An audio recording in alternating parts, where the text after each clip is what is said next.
Hey there, welcome back to True North Reviews. My name is Ryan, and today we're doing an episode of Hot and Cold. This is a video series I like to do where I talk about the best and worst music I heard over the past week. We also have some middle-of-the-road tracks too. The hot being the best, the worst being the cold. As always, the songs will be linked down in the description if you want to check out any of the songs, and if you have any suggestions for future episodes, make sure to let me know. For this specific episode, we'll be talking about any songs released between July 14th and 20th, 2019. First up, hot tracks, we have the new Glorious Sons song, Pink Motel. I love this song, that's all I have to say. No, it's not. There's just plenty of things I just don't know where to start. To start, however, we have a country tinge to the slide guitar. We have a quirky chord progression to go along with this unpredictable vocal cadence to keep me coming back to this song multiple times. I also appreciate the lyrics, which call out a lover for her material desires. It's a fantastic ballad. And more than anything else, it is a slower jam with a sludgier performance, and it's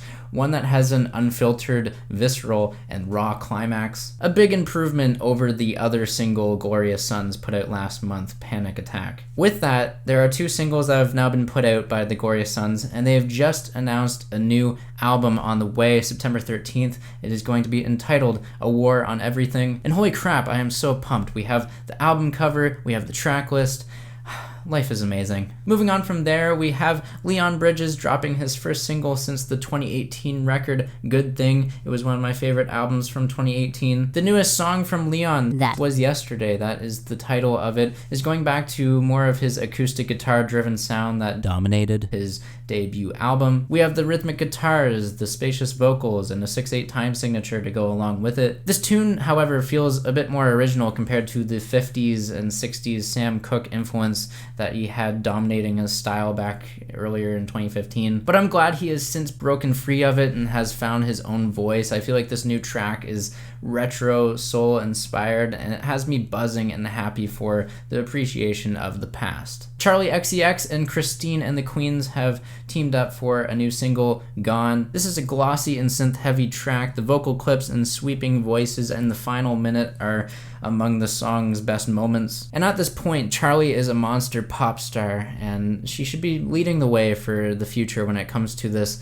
new wave tinged music. And because of that, I certainly have high expectations for her new album, which she's planning to drop in September. Next up, we have the Lumineers with a new single, It Wasn't Easy to Be Happy For You. This one has a raw and beaten acoustic guitar on it. I love the live recording sound to the song. It's a very catchy tune, the best of the new crop of singles that the Lumineers have been dropping this year. And now wrapping up the hot tracks for this week, we have a new single from Jonas Blue. This one is called I Wanna Dance, and this one actually makes me want to dance, which is something that has come few and far between this year so far, so I'll take it. Moving on to the middle of the road tracks this week, these are songs that I thought were okay, not the best, not the worst, not knocking my socks off. Still something worth noting, and first up we have the new Sam Smith single, How Do You Sleep? This track has a lot of upside to it. I don't want you going away from this video thinking I was hating on Sam Smith here. It is definitely upbeat when it comes to the production. I also love it for the vocal performance and the danceable beat, but the beat drop is insanely drab and cheap sounding with the way it has this whiny vocal hook. I think it is a bit of a letdown to see Sam chase trends in a way with this trap beat. I feel like mirrors himself to an Ariana Grande song, especially off of Thank You Next. I guess it's nice to hear Sam Smith come out of his usual lane of sad and depressing pop, but it isn't really blowing me away either. Next up, we have Fitz and The Tantrums with their latest single, I Just Wanna Shine. This one has a sunny and blissful chorus, which is pretty infectious. It's nothing innovative, it's quite watered down when it comes to the neo-soul.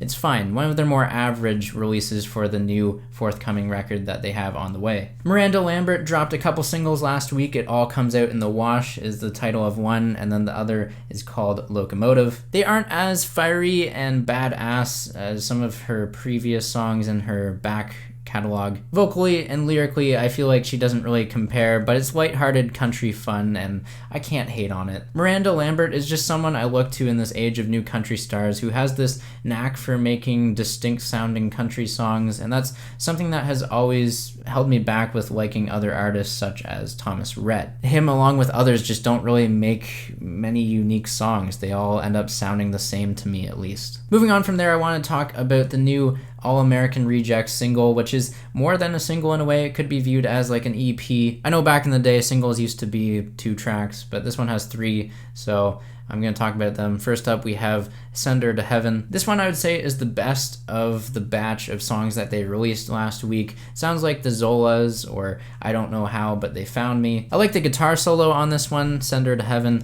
The hook is just on a little bit more of the annoying side though. Demons is the name of the next track I want to talk about. It's not as good as Send Her to Heaven, but it's adequate enough to be a B-side, I guess. It's nothing spectacular. And now I will switch over to the cold tracks, which are the worst songs of the week. Finishing up this little mini review of the All American Rejects, we have the song Gen Y.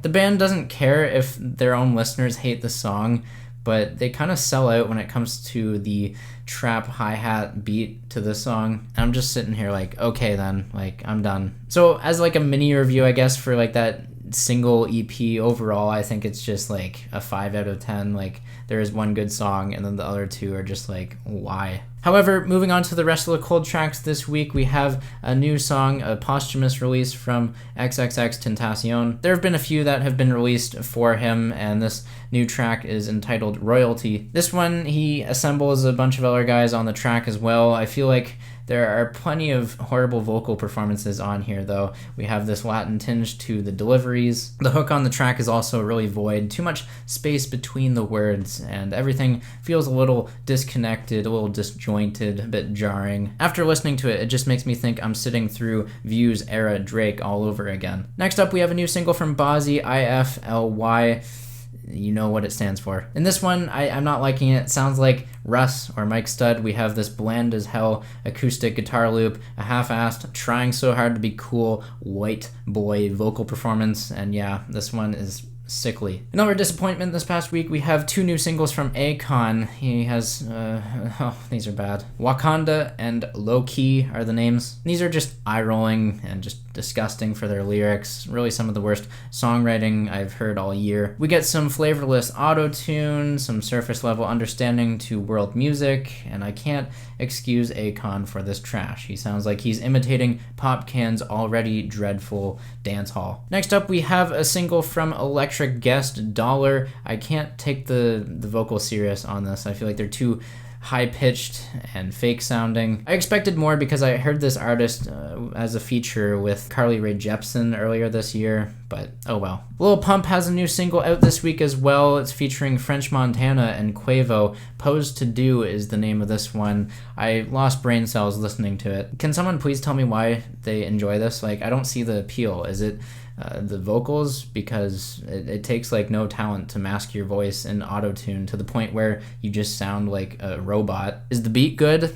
I don't think so. I would say it's one of the worst most generic things I've heard. And this is really just a horrible collaboration. It's gonna go down this year as one of the worst. And Quavo, I don't know what that hook is on this song, but just don't do that ever again, please. And wrapping up this week, we have a new Tory Lanez single, Forever. This one is so monotonous. Every verse sounds the same. It's just like you're stuck in this never-ending loop of verses. There's no beat switch up. There's no flow variation. The instrumental is thrown together without much thought. This is cookie cutter, follow a mold type stuff, and I'm disappointed with yet another Tory Lanez single. There's Hot and Cold for this week. Thanks for watching. Thanks for checking out these songs, listening to my opinions. Sound off down below in the comments. Let me know what you think of these songs. Are there any that you would switch, put on the hot list, put on the cold list, switch them around? Leave a like, subscribe if you're new in town. I'll catch you next time. Thanks for watching, and as always, have a rockin' day.